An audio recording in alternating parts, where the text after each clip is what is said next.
বহিষ্কারের পরে সারাটা কয়েক গুণ বেশি বেড়ে গেছে। জানি না কি রহস্য। মনোনয়নপত্র যাচাই শুরু হতে না হতেই বিএনপি থেকে রুমিন ফারহানা বহিষ্কার। একই ঘটনার মুখে পড়েছেন আরও ৮ জন। তবে তাদের মতোই দলের সিদ্ধান্ত ভেঙে সারা দেশে স্বতন্ত্র প্রার্থী হয়েছেন দলটির ১৯০ জন। তারা সবাই ছাড় পেলেও ওই ৯ জনকেই বহিষ্কারের কী কারণ উঠেছে সেই প্রশ্ন।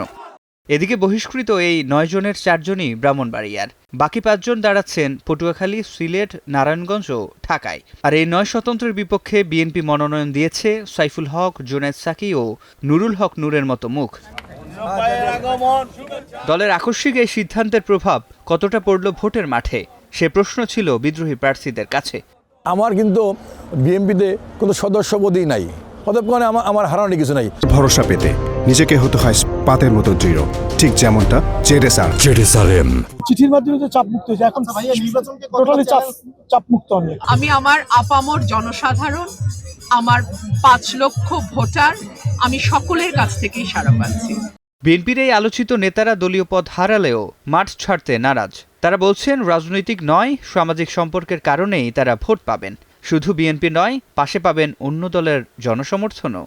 ২ উপজেলা বিএনপি, আওয়ামী লীগ, জামাত, জাতীয় পার্টি, গণ অধিকার, যাদেরকে বলেন না কেন, তাদের রাজনৈতিক পরিচয়ের বাইরে তাদের একটা ব্যক্তিগত মতামত আছে। বিএনপি নয়, অন্যান্য রাজনৈতিক দল আমার পাশে থাকবে বলে আমি বিশ্বাস করি। আশা করি ইনশাআল্লাহ আগামী ফেব্রুয়ারি ১২ তারিখে সেটা ভোটের মাঠের ফলাফলেই প্রতিফলিত হবে। এই ঢাকা ভারত জনগণের সাথে আমার একটা সামাজিক বন্ধন আছে।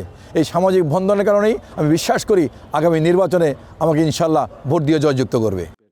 এদিকে বিশ্লেষকরা বলছেন বিদ্রোহী প্রার্থীরা জয় পেলেও লাভ হবে প্রতিপক্ষ দলের। আর বিশেষ করে বিএনপির মোট ভোট কমলে উচ্চকক্ষেও কমবে প্রতিনিধিত্ব। দলীয় প্রতীকের বাইরে যারা নির্বাচন করবেন তাদের সেই ভোটটা দলের যে অ্যাকাউন্ট সেখানে যাবে না। ফলে উচ্চকক্ষের যেখানে আমাদের আনুপাতিক হারে নির্ধারিত হবে, সেক্ষেত্রে এটা দলের অবস্থানকে খানিকটা দুর্বল করার সম্ভাবনা রয়েছে। এমনকি যদি জয়লাভ নাও করে তাহলেও যে ভোট ব্যাংকগুলো আছে সেই ভোট ব্যাংকের উপরে চাপ পড়বে। ফলে তার যে প্রতিদ্বন্দ্বী আছে, অর্থাৎ এই দলের যারা প্রতিদ্বন্দ্বী আছে তাদের পক্ষে সুবিধাটা যাবে। একটি বিষয় অন্তত বলা যায়, ভোটের মাঠে জনপ্রিয় হওয়া সত্ত্বেও বিএনপি তার প্রার্থীদের বহিষ্কার করার মধ্য দিয়ে তৃণমূল থেকে কেন্দ্র পর্যন্ত একটি বার্তা দিতে চায় তারা সমমনা দলগুলো থেকে নির্বাচিত প্রতিনিধি এবার সংসদে নেয়ার বিষয়ে তারা অনড়। সে সাথে বিএনপির কেন্দ্র থেকে তৃণমূল পর্যন্ত দূরত্ব প্রাতিষ্ঠানিক দুর্বলতার সমানুপাতিক বলে বিশ্লেষকরা যে মত দিচ্ছে, সেটিরও যে একটি লিটমাস টেস্ট এই নির্বাচনে হয়ে যাবে সেটি অন্তত বলা যায়। সিফাত শাহরিয়ার, স্টার নিউজ, ঢাকা।